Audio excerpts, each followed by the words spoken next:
나는 경상북도 청송의 작은 마을에서 태어났다. 그곳에서 자라며 나는 자연스럽게 여느 시골의 소녀들처럼 순박하고 여유로운 삶을 꿈꿨다. 부모님은 평범한 농부셨고 나는 늘 그들의 곁에서 작지만 안정된 삶을 살아갔다. 그런 나에게 서울에서 내려온 한 남자의 제안은 전혀 예상치 못한 일이었다. 남편의 집안은 오래된 종갓집이었다. 전통과 규범을 중시하며 한 가문의 명예를 이어가고자 하는 마음이 굳건한 집안이었다. 하지만 나는 그저 남편의 첫 만남에 조금이라도 따뜻한 느낌을 받았다. 결혼은 나에게 새로운 시작이자 희망이었고 그 희망 속에서 나는 그동안 경험하지 못한 세상으로 발을 내딛었다. 시집을 오게 된 날, 종갓집은 내가 상상했던 것보다 훨씬 더 컸다. 낯선 분위기, 그리고 엄숙한 집안의 규율은 내게 조금 불편하게 다가왔다. 큰 마당과 고풍스러운 집, 그리고 그곳에 산다는 사람들의 눈빛과 말투는 모두 나를 압도했다. 결혼식이 끝나고 나는 남편과 함께 종갓집에 들어갔다. 집안을 둘러보니 대청마루와 작은 방들이 나를 기다리고 있었고 그 순간 나는 다시 한번 가슴이 뛰었다. 새로운 삶을 시작하는 나를 향한 기대감이 있었다. 하지만 시댁은 내게 단순한 집이 아니었다. 오래된 가문, 엄격한 규율, 그리고 무엇보다도 종갓집의 며느리로서 내가 지켜야 할 것들이 많았다. 시어머니는 대단히 엄격한 분이었다. 그런 모습에 처음엔 조금 떨렸지만 나는 마음을 다잡았다. 내가 이 집에서 잘 살아야겠다고 결심하며 첫날부터 어른들에게 예의를 다하고 나름의 노력은 아끼지 않았다. 그러다 어느 순간 나는 알게 되었다. 내가 생각했던 것보다 이곳에서 나의 위치는 더 제한적이었다는 사실을.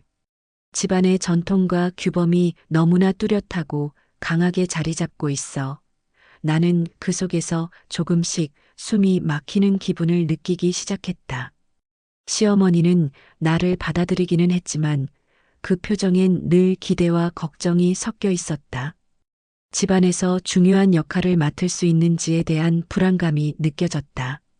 나는 내가 어떤 존재가 될 수 있을지 확신이 없었다. 집안의 분위기에 익숙해지기 위한 시간은 내가 상상한 것보다 더 오래 걸릴 거라는 것을 알게 되었고, 이 집에서 나의 위치는 결국 시간을 두고 조금씩 결정될 거라고 생각했다. 그때만 해도 나는 이곳에서 내가 어떤 삶을 살아갈지, 어떤 역할을 하게 될지 확신하지 못한 채 첫 발을 내디뎠다. 시집 온 지 며칠이 지나자 나는 시댁에서 점점 더 많은 일을 맡게 되었다. 아침 일찍 일어나 집안을 정리하고 식사를 준비하며 가족들이 돌아오면 차를 대접하고 그 외에도 수많은 일들을 해나갔다. 나는 결혼 전에 생각한 것보다 훨씬 더 많은 일을 해야 했고 그 모든 일들은 내가 시댁에서 살아가기 위한 조건처럼 느껴졌다. 그러나 그 일이 단순히 집안의 일뿐만 아니라 내가 이 집에서 받아야 할 대우와도 깊게 연결된다는 사실을 나는 점차 깨닫게 되었다. 시어머니는 예의 바르고 차분한 표정 뒤에 강한 의지를 가지고 있었다. 이 집안의 전통을 지키고 종가를 이어가려는 그녀의 마음은 확고했다. 그 마음이 나를 압박하는 것은 아니었는지 나는 처음에는 그저 그녀의 기대에 부응하려 했다. 내가 종갓집의 며느리로서 잘 적응하고 있다는 걸 보여주고 싶었고, 동시에 내가 부족하지 않다는 것을 증명하고 싶었다. 시어머니는 나의 작은 실수조차 용납하지 않았다. 만약 내가 무언가 잘못하면 그 순간부터 나의 존재감이 흐려지는 것 같았다. 그녀는 나에게 강한 기대감을 품고 있었고 나는 그 기대에 부응하려 애썼다. 하지만 그 기대는 점점 더 큰 부담으로 다가오기 시작했다. 어느 날 시어머니는 나에게 이 집안의 며느리는 반드시 아이를 낳아야 한다고 말했다. 그 말이 단순히 한 부모로서의 걱정에서 나온 말이었을지라도 내게는 큰 압박으로 느껴졌다. 종갓집의 규범을 지키기 위해서는 내게 아들이 필요했고 나는 그 막중한 책임을 짊어져야 했다. 나는 시어머니의 기대를 충족시키기 위해 나 자신도 몰랐던 감정 속에서 갈등을 겪었다. 그 기대가 내게 어떤 의미였는지 나는 알 수 없었다. 아들을 낳는 것이 종갓집의 명예를 이어가는 것이라 믿었지만 그 길이 나를 점점 더 고통스럽게 만들고 있다는 것을 점차 느끼게 되었다. 아이를 갖는 것이 중요하다는 사실은 내가 이 집에서 인정받기 위한 조건처럼 여겨졌다. 시어머니는 날마다 나에게 무언의 압박을 가했고 나는 그 압박 속에서 점차 지쳐갔다. 그녀는 나에게 자주 묻곤 했다. 언제 아이를 낳을 거냐?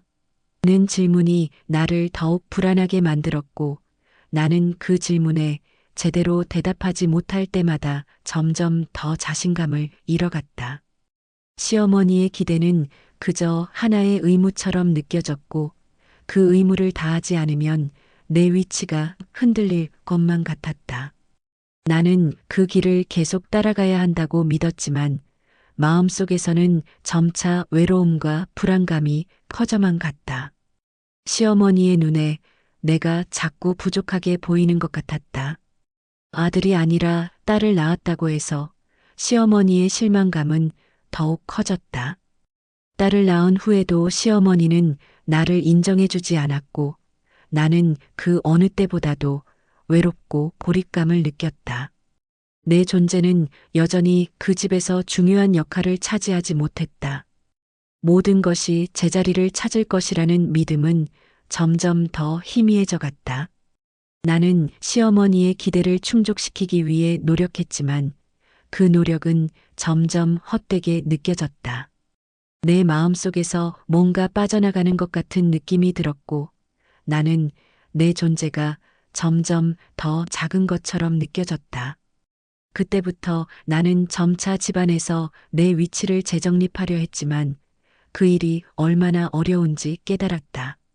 시어머니의 기대는 나를 완전히 압도했고 나는 그 기대 속에서 내 존재감을 잃어가고 있었다. 시간이 지나면서 나는 점점 더 많은 고통을 겪기 시작했다.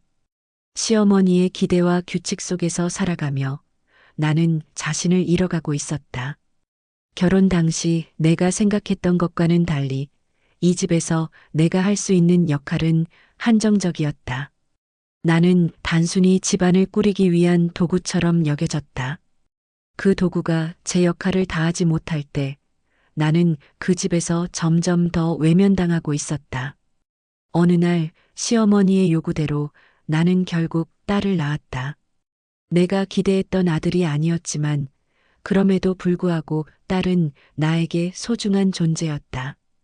처음 아이를 품에 안았을 때 나는 그 모든 고통을 이겨낸 보람을 느꼈다. 그러나 시어머니는 그 기대를 채워주지 못한 나에게 실망감을 드러냈다. 그녀의 얼굴에서 드러난 표정은 냉담했고 내게도 한마디 말 없이 딸을 돌보는 데만 집중했다.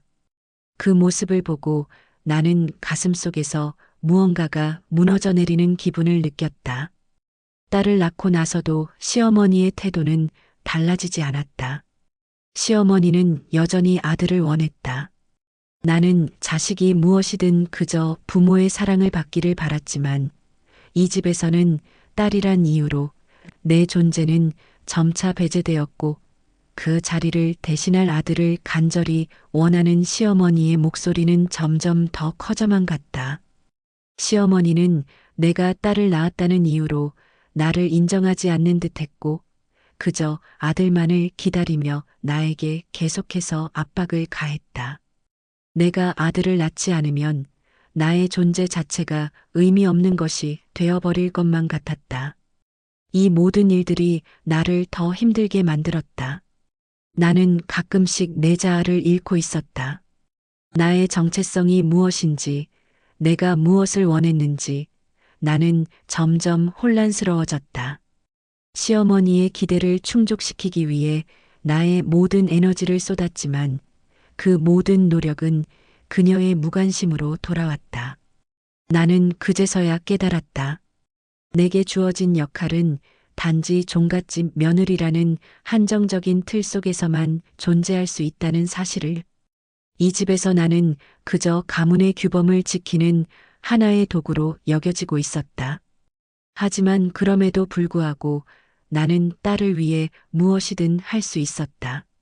시어머니가 나를 인정하지 않더라도 나는 내 딸에게 사랑을 주었다. 딸은 내게 유일하게 나 자신을 찾을 수 있는 존재였다. 그녀는 내게 더 이상 이 집에서의 갈등과 고통을 잊게 해주는 유일한 빛이었다. 나는 딸을 키우면서 그녀가 이 집의 규범 속에서 눌리지 않도록 나 자신을 희생하며라도 그녀를 보호할 결심을 했다. 그럼에도 불구하고 시어머니의 태도는 바뀌지 않았다. 딸을 키우는 나의 모습을 보고 그녀는 더욱 냉담하게 굴었고 나는 그저 숨겨진 상처만을 간직하게 되었다. 내가 이 집에서 살아가기 위해 노력했던 모든 것들이 무너져가는 것 같았다. 시어머니는 나를 여전히 인정하지 않았고 그 고통은 날마다 나를 잠식해 갔다. 내가 모든 고통을 감내하며 살고 있던 그때 예상치 못한 사람이 내 삶에 등장했다. 시어머니는 어느 날 새로운 여자를 집에 데려왔다. 그녀의 이름은 영이었다. 처음에는 그냥 한 사람일 뿐일 거라 생각했지만 시어머니가 그녀를 집 안으로 데려오는 방식이 내가 느낀 것보다 훨씬 더 큰 충격이었다. 영희는 집안의 일을 돕는다고 들었지만 그 모습에서 나는 다른 의미를 읽을 수밖에 없었다. 영희는 시어머니와 매우 가까워 보였고 서로 말도 많이 나누며 얼굴에 웃음이 떠나지 않았다. 그 모습을 보는 나는 점점 더 내 자리가 좁아지는 것 같았다. 시어머니는 나와 다르게 영희를 매우 아끼는 눈치였다. 나는 이 모든 것이 나에게 위협적으로 다가왔다. 그동안 시어머니에게서 느꼈던 냉담함이 영희에겐 따뜻함과 관심으로 돌아갔다. 나는 그 속에서 점점 더 소외감을 느끼기 시작했다. 영희가 처음 집에 왔을 때 나는 그저 단순히 시어머니가 그녀를 초대한 것일 거라고 생각했다. 하지만 시간이 지날수록 나는 그 관계의 의미를 깨달아갔다. 시어머니는 영희를 특별히 챙기기 시작했다. 영희가 할 일에 대해서는 항상 칭찬을 아끼지 않았고 그녀가 하는 일마다 시어머니는 자랑스럽다는 표정을 지었다. 그때마다 나는 마치 내 존재가 사라지는 듯한 기분을 느꼈다. 어떤 날 시어머니가 나를 불러서 말했다. 영희는 참 똑똑하고 일을 잘하네. 너도 좀 배워야겠다. 그 말 한마디가 내 마음에 큰 상처로 박혔다. 나는 자신이 그렇게 평가받는 존재가 되어버렸다는 사실에 고통을 느꼈다. 영희는 이 집에서 내가 가진 모든 것들을 대체하는 존재가 되어가고 있었다. 나는 시어머니에게서 인정받지 못한 채 고립되어만 갔다. 영희의 존재가 내 삶에 들어오면서 나는 점점 더 불안했다. 시어머니와 영희의 관계는 매우 가까워 보였고 그들을 지켜보는 내 모습은 마치 나 자신이 이 집에서 점차 자리를 잃어가는 것처럼 느껴졌다. 매일매일 영희가 등장할 때마다 나는 점점 더 외롭고 내 자리가 좁아지는 기분이 들었다. 내가 살고 있는 이 집에서 나는 아무것도 아닌 존재가 되어가고 있었다. 영희가 시어머니의 곁에 가까이 갈수록 나는 더 깊은 고통을 느꼈다. 나의 존재는 점차적으로 묻히고 있었다. 내가 이 집에서 무엇을 하고 있는지, 나의 역할이 무엇인지 점점 의문이 들었고, 나를 위한 공간은 점점 사라져갔다. 시어머니는 영희를 바라볼 때와는 달리 나를 볼 때는 차가운 시선을 보내며 나는 그 눈빛 속에서 내 자신을 잃어가는 기분을 느꼈다. 어느 날 영희가 나에게 말을 건넸다. 언니, 집안일이 너무 많죠? 시어머니가 많이 부탁하시죠? 그녀의 말투는 달콤했지만 그 속에서 나를 비난하는 듯한 느낌이 들었다. 나는 대답할 수 없었다. 그저 고개를 숙인 채 아무 말도 하지 못했다. 영희의 말이 마치 내가 무능하다는 듯하게 느껴졌고 그 말 한마디가 내 자존감을 완전히 무너뜨린 것 같았다. 시어머니와 영희가 점점 더 가까워질수록 나는 그들의 관계에서 더욱 멀어지고 있었다. 영희의 등장으로 내 삶은 완전히 뒤바뀌었다. 시어머니는 영희를 점점 더 특별하게 대했고 나는 그저 한쪽 구석에서 자리를 잃어갔다. 영희와 시어머니는 나를 보지 않고 그들만의 세상에 갇혀 있었고 나는 그 사이에서 점점 고립되고 있었다. 내 마음속에서는 더 이상 내가 살아갈 이유를 찾을 수 없었다. 영희가 집에 오고 난 뒤 나는 매일 더 깊은 고립감을 느꼈다. 시어머니와 영희의 관계는 날이 갈수록 더욱 밀접해졌고 그 둘은 내 존재를 점차 잊어가는 것처럼 보였다. 나는 하루하루 그저 숨 쉬듯이 살아가고 있었다. 집안에서 내가 할 수 있는 일은 아무것도 없었고 내가 필요한 존재인지조차 의문이 들기 시작했다. 남편은 언제나 바쁜 척하며 내게는 별다른 관심을 보이지 않았다. 시어머니와 영희 사이에서 나는 점점 투명한 존재처럼 되어갔다. 그들이 나를 바라볼 때마다 내가 아닌 다른 누군가를 보는 듯한 느낌이 들었다. 그 속에서 나는 점점 더 자존감을 잃어갔고 내가 이 집에서 왜 존재하는지 내 역할은 무엇인지 몰랐다. 어떤 날 집안일이 끝난 후 시어머니가 나에게 한마디 했다. 그만 좀 해. 내가 할 일이 따로 있지 않냐? 그 말은 나에게 깊은 상처를 주었다.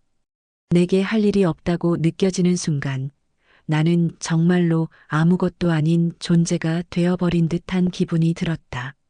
내 존재는 그저 공기처럼 여기지고 있었고 내 노력은 아무 의미가 없는 것처럼 여겨졌다. 그날 이후로 나는 시어머니와 영희가 함께 있을 때마다 나 자신이 없는 듯한 느낌을 받았다. 그들은 서로를 바라보며 웃고 나와는 전혀 다른 대화를 나누었다. 그들의 웃음소리와 대화가 내 마음을 더욱 아프게 만들었다. 나는 그들 속에서 이 집에서 나의 자리를 잃어가고 있었다. 남편은 한 번도 그런 장면에 대해 말하지 않았고 나는 더 이상 그에게 기대할 수 없다는 생각이 들었다. 하루는 영희가 내게 다가와서 친절하게 물어왔다. 언니, 요즘 괜찮아요? 시어머니가 조금 더 편하게 지낼 수 있도록 도와줄게요. 그 말 속에서 나는 그저 동정받는 느낌을 받았다. 나는 그녀가 나를 동정하는지 아니면 내가 부족해서 그런 말을 하는 건지 모르겠지만 그 말이 내 마음을 더욱 무겁게 만들었다. 결국 나는 고개를 숙이고 아무 말 없이 그저 고마워하는 척 했을 뿐이었다. 내가 그 집에서 겪는 고통은 점점 더 깊어졌다. 시어머니는 내가 어떤 노력도 하지 않는 사람처럼 여겼고 영희는 나를 돕겠다고 하며 내 자리를 빼앗아 가는 느낌을 주었다. 나는 점점 더 외로워졌다. 그 누구도 내 마음을 이해하려 하지 않았고 나는 그저 점점 더 한쪽 구석에서 쓸쓸하게 살아가는 존재가 되어버렸다. 밤이 되면 나는 종종 내 방에서 홀로 눈물을 흘리며 잠이 들곤 했다. 나는 이 집에서 왜 살아가고 있는지, 내가 왜 여기 있는지 모르겠다고 생각하며 하루하루를 보내고 있었다. 사람들은 내가 행복해야 한다고 생각했지만 나는 그저 하루하루 고통 속에서 숨 쉬듯 살아가는 것뿐이었다. 내가 이 집에 들어왔을 때 품었던 희망과 기대는 이제 사라지고 내 마음속에 남은 건 고통과 무기력뿐이었다. 시어머니와 영희의 관계는 점점 더 깊어져 갔고 나는 그들 사이에서 점점 더 불필요한 존재가 되어 갔다. 내 자리는 더 이상 이 집에 필요 없는 것 같았다. 나는 점점 그 집에서 살아갈 이유를 잃어가고 있었다. 어느 날 시어머니가 집에 새로운 사람을 데려왔다. 이름은 영희. 처음엔 아무렇지 않게 지나칠 줄 알았다. 하지만 그 순간부터 내 마음속에서 어떤 불편한 감정이 일어났다. 그저 새로운 사람일 뿐이라고 생각하려 했지만 영희의 존재는 점차 내게 큰 위협으로 다가왔다. 영희는 시어머니와 매우 친밀한 관계였다. 시어머니가 그녀에게 할 말이 있을 때마다 나는 그저 그들의 대화를 들으며 무언가 자리를 비켜야 할 것만 같았다. 그들은 함께 웃고 이야기하며 시간을 보냈다. 나는 그 자리에 있어도 마치 방해물처럼 느껴졌다. 시어머니는 영희를 자주 내게 데리고 오곤 했고 그녀는 마치 집에 있는 게 당연한 사람처럼 행동했다. 하루는 영희가 나에게 다가왔다. 언니, 시어머니가 내가 잘한다고 칭찬했어요. 고마운 일이죠? 영희는 얼굴에 미소를 띠며 말했다. 나는 그 말을 듣고 말문이 막혔다. 시어머니가 나에게 그런 말을 한 적이 있었던가? 나는 점차 자신감을 잃어가고 있었다. 시어머니는 내게 칭찬 대신 비판을 했고 영희는 그녀의 편에 서서 내 존재를 압도해버렸다. 영희가 오고 난 후부터 집 분위기는 점점 더 복잡해졌다. 시어머니와 영희가 자주 나누는 대화는 나를 더 깊은 고립 속으로 몰아넣었다. 나는 그저 방 안에서 나오는 소리만 들으며 시간을 보냈다. 그들에게 있어 나는 더 이상 중요한 존재가 아니었다. 시어머니는 영희를 점점 더 특별하게 여기며 나는 그들의 대화 속에서 점차 사라져갔다. 그렇다고 해서 내가 이 집에서 완전히 물러설 수 있는 것도 아니었다. 종가에서의 내 위치는 결코 쉽게 벗어날 수 있는 것이 아니었기 때문이다. 나는 그저 조용히 살려고 했지만 시어머니와 영희가 나를 의식하지 않고 더 가까워질수록 내 마음은 점점 더 아파졌다. 나는 그 집에서 무슨 의미가 있을까? 나는 그들에게 단지 불편함만을 주는 존재일 뿐인가? 이런 생각이 내 머릿속을 떠나지 않았다. 그런데도 나는 그 집을 떠날 수 없었다. 내 부모님께서는 시댁과의 관계를 중요하게 여기셨고 남편은 아무런 반응도 보이지 않았다. 결국 나는 혼자서 모든 고통을 감당해야만 했다.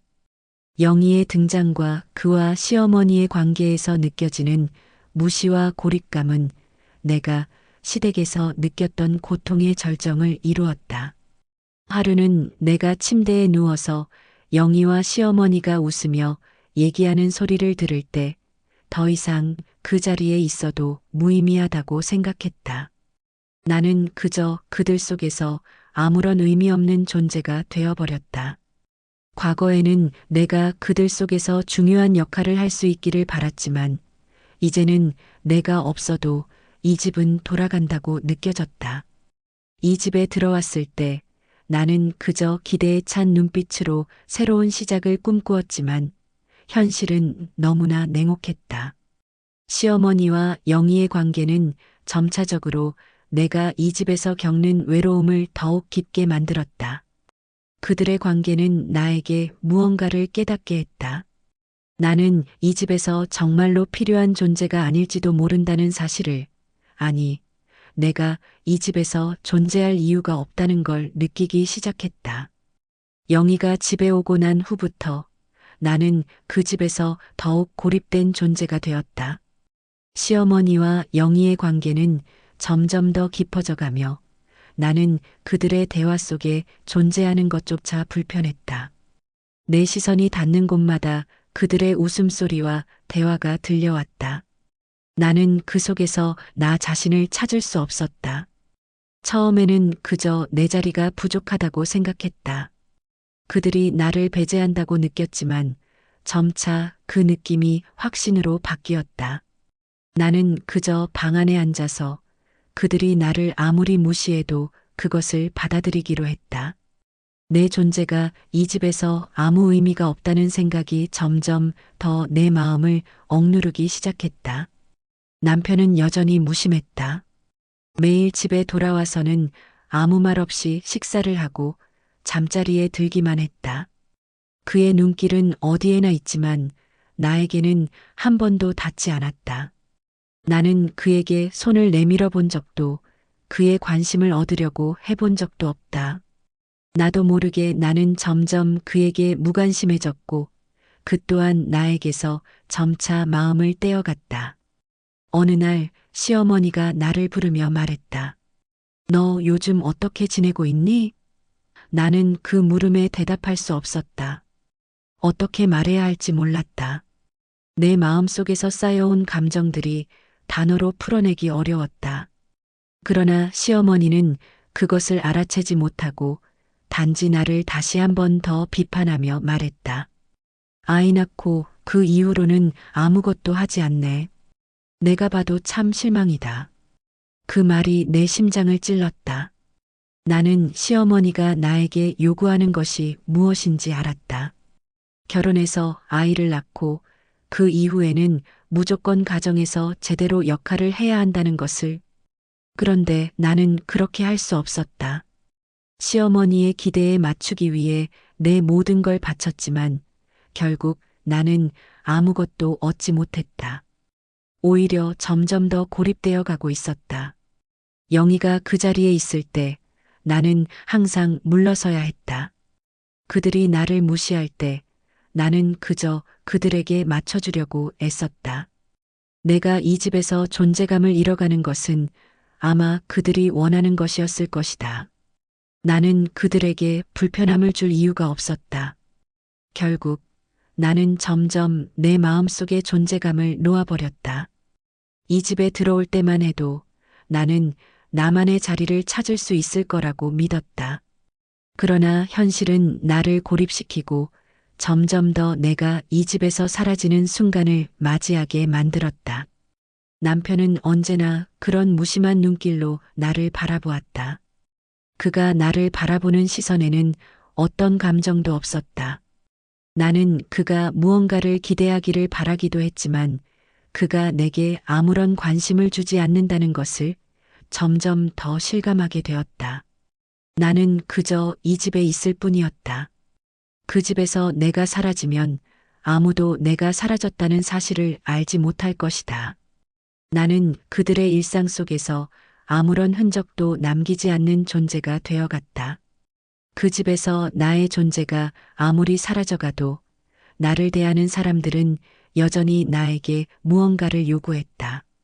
시어머니는 나에게 끊임없이 더 많은 역할을 하라고 요구했지만 나는 아무것도 할 수 없었다. 나는 더 이상 나 자신을 위한 시간을 가지지 못했다. 내 모든 것은 이 집에 맞추어져 있었다. 내가 무엇을 원하는지, 무엇을 바라는지, 그런 것은 더 이상 중요하지 않았다. 하루하루가 지나면서 나는 점점 더 지쳐갔다. 이 집에서의 삶은 점차 내게 어떤 희망도 기대도 주지 못했다. 내가 이곳에서 살아갈 이유가 점점 더 사라져갔다. 내가 시어머니에게 인정받을 수 있을 거라는 기대는 더 이상 없었다. 그리고 남편의 무심함에 나는 내 존재가 점차 허무해지는 것을 느꼈다. 내 마음속에서의 고통은 이제는 이 집에 있는 것만으로도 더 이상 견딜 수 없는 상태가 되어버렸다. 시간이 지나도 나는 여전히 이 집에서 내 자리를 찾지 못했다. 일상은 반복되고 나는 그 안에서 점점 더 작은 존재가 되어갔다. 일어나서 집안일을 하고 밥을 차리고 청소를 하고 다시 아무 일 없이 하루를 마친다. 밤이 되면 나는 나만의 방에 가만히 앉아 내 마음속의 고요함을 느낀다. 하지만 그 고요함 속에서 점점 내 존재가 흐려지고 있다는 것을 느꼈다. 시어머니는 여전히 강한 요구를 했다. 그녀는 내가 무엇을 할 때마다 자신의 방식대로 해야 한다고 주장했다. 이것도 그렇게 하지 않으면 안 돼. 이건 왜 이렇게 했어? 언제나 내가 무엇을 하든 간섭이 들어왔다. 그리고 그 간섭 속에서 나는 점점 더 내 마음을 억제해야 했다. 시어머니의 기대에 맞추기 위해 애를 썼지만 그것은 내가 진정으로 원하는 것이 아니었다. 그녀는 언제나 나를 향해 무엇인가를 요구했고 나는 그것에 맞추기 위해 나 자신을 버렸다. 내가 무엇을 하고 싶어도 그것은 언제나 무시당했다. 내가 하루 종일 땀을 흘려서 집안일을 하고 돌아와도 그녀는 그저 당연히 해야 할 일이라며 고마워하지도 않았다. 그럴수록 나는 점점 더 외로워졌다. 내가 하는 모든 것이 그녀에게는 아무런 의미가 없다는 것을 알게 되었다. 그래서 나는 점점 더 침묵하게 되었다. 더 이상 내 감정을 표현하는 것이 무의미하다는 생각이 들었다. 내가 이렇게 고립되고 무시당하는 동안 남편은 여전히 나에게 관심을 주지 않았다. 그는 나와 대화할 때도 최소한의 말만을 했다. 대체 무엇을 원하는지, 왜 이렇게 무관심한지 나는 알 수 없었다. 처음엔 내가 더 다가가면 그가 나를 받아줄 거라고 믿었지만 시간이 지나면서 그 믿음도 사라졌다. 나는 그저 이 집에서 아무 말 없이 살아가는 사람이 되어버린 것 같았다. 남편에게서도 더 이상 기대할 수 없다는 사실을 깨닫자 나는 그를 향한 감정조차 점차 잃어갔다. 그는 나에게 더 이상 남편이 아니라 단순히 같은 공간에 있는 또 다른 존재처럼 느껴졌다. 그러던 중 나는 내 자아를 다시 찾을 수 있는 기회를 놓친 것 같다는 생각이 들었다. 내가 무엇을 원하는지, 내가 어떤 사람인지에 대한 질문은 점점 더 뒤로 밀려났다. 내 마음속 깊은 곳에서는 여전히 나라는 존재가 살아있다는 것을 알았지만 그걸 표현할 방법을 알지 못했다. 내가 원하는 삶이 무엇인지, 내가 이루고 싶은 꿈이 무엇인지 나는 더 이상 그것들을 상상하지 않았다. 그저 하루하루를 살아내는 것만으로 충분한 것처럼 느껴졌다. 그러나 어느 날 나는 거울 앞에 서서 내 얼굴을 바라봤다. 그 얼굴에서 나는 나를 찾을 수 없었다.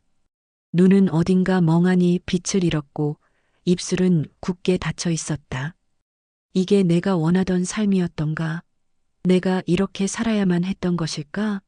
그 순간 나는 무언가 중요한 것을 잃어버린 것 같은 느낌을 받았다. 나는 더 이상 내가 누구인지, 내가 무엇을 원하는지 잊고 살아온 것 같았다. 시어머니의 압박, 남편의 무관심 속에서 나는 점점 내 목소리를 잃어가고 있었다. 나를 위해 무엇을 할 수 있을지, 내가 진정으로 원하는 삶은 무엇인지 그저 묻어두었다. 내가 그렇게 살아가야 하는 이유가 무엇이었을까? 어느 날 문득 그 질문이 내 마음속에서 떠올랐다. 그렇게 한참을 생각한 끝에 나는 나를 돌아보겠다고 결심했다.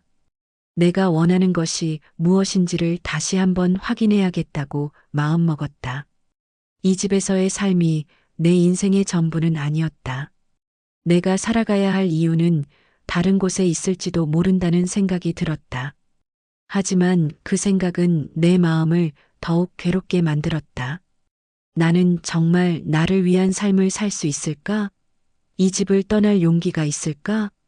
계속해서 내 마음속에서는 갈등이 일었다. 하지만 그럼에도 불구하고 내 안에 잠자고 있던 나를 찾기 위한 첫걸음을 떼기로 결심했다. 그 결심이 내 인생을 어떻게 바꿔놓을지는 아직 알 수 없지만 이제 나는 내가 잃어버린 자아를 다시 찾고 싶었다. 그 작은 첫 발걸음이 내가 다시 살아갈 이유가 될지도 모른다는 희망을 품고 있었다. 결심을 내리기는 했지만 그 길은 생각보다 훨씬 더 어려웠다.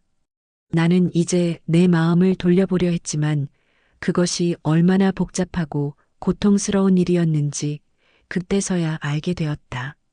내가 원했던 건 단순히 나만의 시간을 갖는 것, 나만의 생각을 할 수 있는 공간을 얻는 것이었다. 그러나 종갓집에서 그 모든 것은 불가능에 가까운 일이었다. 나는 여전히 매일같이 집안일을 해야 하고 시어머니의 요구에 부응해야 하며 남편은 여전히 나를 외면했다. 어느 날 나는 집안일을 하다 우연히 시어머니가 내게 말했다. 너 언제까지 이렇게 할 거야? 내가 이 집에서 무슨 일이든 제대로 하려면 좀 더 생각을 해야 해. 우리 집안의 일에 맞춰서 살아야지. 내가 어떻게든 잘해주지 않으면 다들 내가 부족하다고 생각할 거야. 그 말은 나를 단숨에 압박했다. 이제 내가 종갓집에서 살아가는 방식은 단순한 일이 아니라 내 존재가 이 집에서 얼마나 중요한지를 결정짓는 일인 것처럼 느껴졌다. 그동안 나는 어쩔 수 없이 그 요구에 부응하려 애썼지만 이제는 그것이 내게 어떤 대가를 치르게 하는지 알게 되었다. 내가 원하는 삶을 살아가는 것이 아니라 그저 다른 이들의 기대에 맞추어 살아가는 일. 그 일이 내 인생의 목표가 되어버린 것 같았다. 그날 나는 깊은 침묵 속에서 아무 말도 하지 못했다. 시어머니의 말은 나에게 깊은 상처로 남았고 그 상처는 내 마음 속에서 계속해서 피어났다. 결국 나는 내 존재를 상실한 채 종갓집의 규범 속에서 살아가는 사람이 되어버린 것이다. 시어머니는 내가 무엇을 하고 싶어 하는지, 내가 어떤 사람인지를 고려하지 않았다. 나는 그저 종갓집에서 살아가는 며느리일 뿐이었다. 그날 밤 나는 더 이상 이 집에서 살아가는 것이 자신을 잃어가는 일이라는 사실을 깨달았다. 하지만 동시에 그 사실을 인정하는 것이 너무나 고통스러웠다. 내가 그토록 꿈꾸었던 삶은 더 이상 내게 주어지지 않는 것 같았다. 나는 점점 더 자신의 존재를 의심하며 자신이 살아가는 이유를 잃어갔다. 매일이 무의미하게 흘러가고 나는 그것에 저항할 힘조차 없어 보였다. 그런데 그때 아주 작은 희망이 내 마음속에 스며들었다. 영희를 만난 후 나는 나 자신을 돌아볼 수 있게 되었다. 그녀는 시어머니에게 편애받고 있었지만 그 편애 속에서 나 역시 한 가지 깨달음을 얻을 수 있었다. 나도 다른 사람처럼 나만의 목소리를 내고 나만의 삶을 살아갈 자격이 있다는 것을. 나는 이제 더 이상 다른 사람의 기대에 맞추어 살지 않을 것이다. 그렇게 마음속에서 작지만 확고한 다짐이 일어났다. 하지만 그 다짐은 아직 실현되지 않았다. 내가 이 집에서 벗어날 수 있을지, 내가 나만의 길을 갈 수 있을지 알 수 없었다. 그럼에도 불구하고 나는 더 이상 내 존재를 무시당하며 살아갈 수 없다는 생각이 들었다. 나는 이제 내 삶의 주인공이 되어야 한다는 생각을 하게 되었다. 그러나 그 결단을 내리기까지 그 길은 너무나 고통스럽고 힘겨웠다. 내가 지금까지 살아온 모든 시간들이 하나하나 떠오르며 그동안 내가 겪었던 갈등과 고통들이 물밀듯이 밀려왔다. 나는 진정으로 원하는 삶을 살기 위해 내 마음속 깊은 곳에서 나를 향한 용기를 찾아야 했다. 그리고 결국 나는 스스로를 놓아주기로 결심했다. 비록 이 집에서 떠날 수는 없지만 이제 더 이상 그 집의 규범에 맞추어 살지 않겠다고 다짐했다. 시어머니와의 갈등이 계속될 것이고 남편은 여전히 내 곁에 없겠지만 내가 나만의 삶을 찾을 때까지 나는 내 자아를 지키며 살아갈 것이다. 이제 더 이상 내가 잃은 것들에 대해서만 생각하지 않기로 했다. 내가 되찾을 수 있는 것은 무엇일까? 내 삶을 다시 되찾는 것, 나의 목소리를 찾는 것이 가장 중요한 일이라는 걸 깨달았다. 희망은 어디에서 시작될까? 나는 그 희망의 끝자락에서 다시 한번 나 자신을 찾아가려 한다. 시간이 흐르면서 나는 점차적으로 내 마음속의 어두운 그림자를 밀어내기 시작했다. 종갓집에서의 삶이 나에게 남긴 상처들은 결코 가볍지 않았지만 그 상처들을 견뎌내면서 나는 조금씩 자신을 되찾아갔다. 내가 느꼈던 고통과 갈등은 이제 내 삶의 일부가 되었고 그것들을 어떻게 받아들이고 그 속에서 무엇을 배울 수 있을지를 고민하기 시작했다. 그동안의 나는 누구의 기대에 맞추려 애쓰며 살아온 사람이었다. 하지만 이제는 내가 어떤 삶을 원할지 스스로에게 물어보았다. 나는 그저 종갓집의 규범에 맞춰 살아가는 사람이 아니었다. 나는 나만의 목소리와 길을 찾아가야 했다. 그때 작은 변화들이 일어나기 시작했다. 시어머니와의 갈등은 여전히 지속되었지만 이제 나는 그 갈등을 두려워하지 않게 되었다. 예전처럼 그 갈등에서 내가 항상 물러나거나 회피하는 것이 아니라 내 의견을 표현하고 내 마음을 조금씩 내보이기 시작했다. 남편은 여전히 무심했지만 나는 더 이상 그가 내 인생의 중심이 되어버린 것처럼 느끼지 않았다. 나는 내 스스로가 중요한 존재임을 느끼기 시작했다. 그러던 어느 날 시어머니가 나를 불러서 나눈 대화가 기억에 남는다. 그날 시어머니는 내게 무언가를 요구하지 않고 그저 조용히 나를 바라보았다. 그 모습은 평소와는 사뭇 달랐다. 나는 그 순간 시어머니의 눈빛 속에서 내가 그동안 무시받았던 이유와 그 속에서 시어머니가 느꼈을 갈등을 조금이나마 이해할 수 있었다. 그러나 그 이해는 더 이상 내가 희생해야 한다는 뜻이 아니었다. 나는 더 이상 그녀의 기대에 부응하기 위해 내 삶을 포기하지 않겠다고 다짐했다. 그날 밤 나는 가만히 앉아 내 삶을 되돌아보았다. 그동안 내가 겪었던 고통들이 나를 성장하게 만들었다는 것을 느꼈다. 나는 이제 그 고통들을 넘어설 수 있는 힘을 갖게 되었다. 그 힘은 바로 나 자신을 사랑하고 내 자아를 존중하는 것에서 비롯된 것이었다. 내가 지금까지 살아온 길을 돌아보니 내가 겪었던 갈등과 상처들이 모두 내 삶의 중요한 부분으로 자리 잡고 있다는 사실을 깨달았다. 그리고 그 상처들 속에서도 나는 많은 것을 배울 수 있었다. 이제 나는 종갓집에서 살아가면서 얻은 교훈을 바탕으로 내 삶을 더 이상 다른 사람의 기대에 맞추지 않기로 결심했다. 내가 원하는 삶을 살아가며 내 목소리를 낼 것이다. 시어머니와의 갈등이 여전히 남아있을지라도 나는 내가 원하는 삶을 추구하는 길을 선택했다. 그 길이 고통스러울 수도 있지만 나는 그 고통을 두려워하지 않겠다. 그러면서 나는 깨달았다. 나는 종갓집의 규범과 제약 속에서 살아가며 내 자신을 잃지 않기 위해 싸워왔다. 그 싸움이 결국 나를 더 강하게 만들었고 나는 이제 그 길을 끝내려 하지 않는다. 오히려 그 길이 나를 더 나은 사람으로 만들어 주었다는 사실을 인정하게 되었다. 고통과 갈등 속에서도 내가 배운 것은 나의 가치를 지키는 것이었고 그것이 바로 내 삶의 목적이었다. 어느덧 내 마음 속에는 더 이상 종갓집의 규범에 얽매이지 않는 자유가 자리를 잡았다. 나는 그 자유를 마음껏 누리며 내가 원하는 길을 걸어가기로 결심했다. 시어머니와의 갈등이 계속될지라도 이제 나는 그 갈등을 두려워하지 않는다. 나는 나만의 길을 걸어가며 내 목소리를 내며 살아갈 것이다. 그리고 그 길 위에서 나는 내 삶을 다시 한번 시작했다.